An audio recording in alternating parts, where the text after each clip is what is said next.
everyone, how are you? Happy New Year, happy 2021. I wish us all a healthy, happy 2021. For those of us in the UK, we probably haven't had the start of the year that we wanted. We're back in lockdown if you're not in the UK. But I think despite it all, and it's quite a very anxiety inducing time for a lot of people. A couple of us have to go out into the front line and hearing cases of so many of COVID rising. A couple of us have to homeschool while we're working.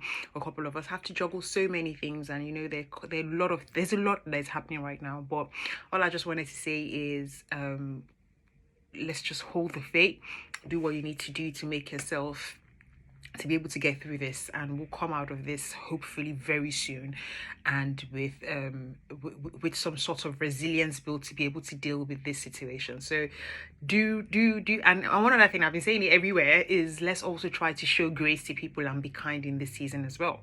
So the format of my book reviews are changing. So I'm going to be doing slightly different thing with my videos now. So these videos that I'm going to be doing are going to be more readings of books that I'm reading at the moment, and also books that we're reading in the BookMark book club. I'm going to be doing more concentrated reviews, which I've already started in the week that just finished, as Instagram live or live sessions, where I'll take a particular book and we'll go into it. So the book that we're going into at the moment is Atomic Habits by James Clear, and it's one that I'm going to try and look at the principles and the ideas and actionable things that people can actually implement from those books. So even if you don't read it, it's something that you can actually, even if you've never read the book and you don't read the book, those reviews will be able to give you distilled points that you can actually still gain something from, regardless of whether or not you read the book.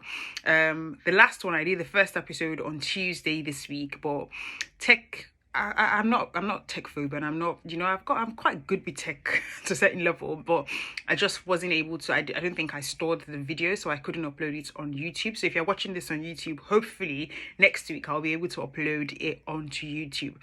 But today, what I'm going to do is I'm going to be reading from BookMark's Book of the Month, and it's just going to be a quick reading to see if you will come and join us to read the book as well. So in the BookMark book club, we are reading The Lost Khaki Girls by Ronke Odewunmi. This is actually a really nice one because I actually know the author of the book, and every time I'm reading the book, I'm always intrigued, and I really have a very deep admiration for people who write fiction, because it takes a level of imagination to be able to think of that kind of story. So it's the book we're reading in BookMark book club. I'm going to read some part of it, and then you can decide for yourself if it's one that you want to read. So I'm not going to discuss much about it, and then if you want to discuss about the book, come and join the BookMark book club. So I'm going to be reading from one of the parts. Is divided by, so is written in the first person narrative by the three main characters of the book, and they're called Becky, Jay, and Aduni. Those are the three people who are, so as you can see, the picture is about three girls, and it's about three girls in a particular period of their life. So I'm going to read from Jay from a first person narrative from Jay. Day 2, NYC camp. Jay. It was 4:30 a.m. and the sun was still in bed, but I could hear the urgent noises of my new roommates. They're chattering, laughing, and walking around. The girls on the joint bunk on my left were whispering, yet they were loud enough to be heard. I could see some girls running out of the hostels, carrying their mattresses, returning them to the collection room. They looked like rats abandoning a sinking ship. I got up and woke Aduni, and together we piled our luggage on one bed, dragged the bedding off the other, and joined the girls running out of the hostel. Past two girls on the bunk by the south exit, two who were fighting. The tall, skinny one pointed her finger and screamed in disgust and anger at the other girl. She looked ready to foam at the mouth, and the veins on her neck bulged. Her opponent leaned on her bunk and rained curses and obscenities back. I watched in fascination for a moment before hurrying after Aduni.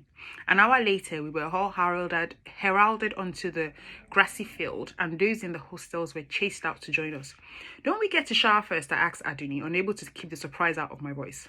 "Doesn't look like it," Aduni replied, stamping her feet in the early morning cold. "Good morning, young women and men. I am the RSM," someone bellowed.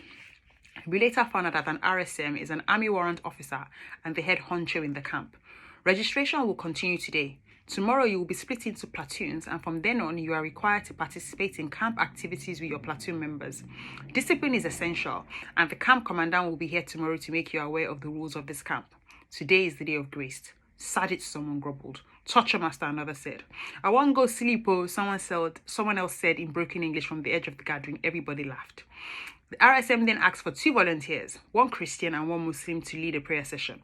What about us? Alternative religion over here? Someone screamed from within the crowd. Everyone laughed and tittered. The RSM ignored the question, a pained expression on his face. The prayer session lasted about 15 minutes. My legs shook with the effort of standing, and I bent down twice to rest on my haunches. After the prayer session, the soldiers divided us into groups, and for an hour, we stretched, jumped, and bent over. We jogged round the parade ground twice, one reluctant group after the other, then returned to more jumping and stretching. When we started to groan, the RSM called off the soldiers and were made to assemble again. He then reminded us of the advantages of the discipline and good behavior and the need to complete the registration process today, as full camp activities will be starting tomorrow. I'm going to stop there. So that is a recap of a reading of one from the point of view of one of the characters in the book. And this book is it's a story about 3 girls, as I said earlier, and it's set when they went to the NYSC camp. So NYSC is called National Youth Service Corps. It's a mandatory program for all young graduates, anyone over 30, if I remember, not older, younger than 30, to participate in a 1-year service where you serve your country for 1 year. But prior to the 1-year period, you have a 3-month orientation camp. 3 weeks. Why am I mixing up my word? 3 weeks orientation camp. And so that's where this story is set. So The Lost Khaki Girls is a story that I love because it takes me back to when I was doing my NYSC.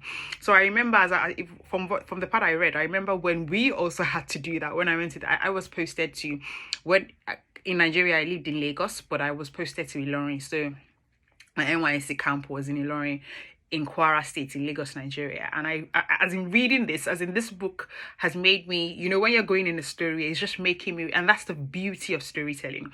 That's the beauty of fiction. Sometimes you go into a story, and one of the reasons why I personally like Nigerian literature is because I can actually resonate with the stories.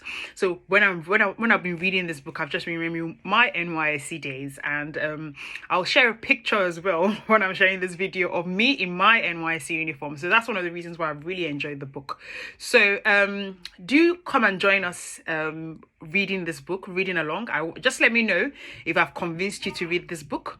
Thank you very much for watching today, and hope to see you next week. Bye bye.